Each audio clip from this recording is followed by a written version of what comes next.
Hey, it's John from the Bankston Wood Shop, and I know I've been absent for a while, but I've been kind of trying to put my shop together and unpack and get into the rhythm of things here in Germany, work.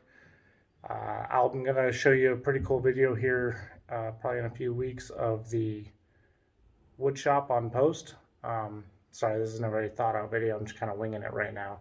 But I wanted to give you kind of a tour of what my shop is and what it looks like.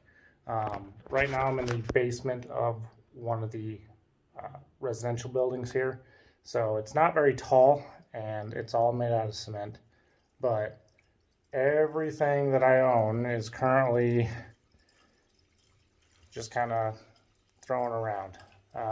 We're trying to get it up and running, but it's not looking great.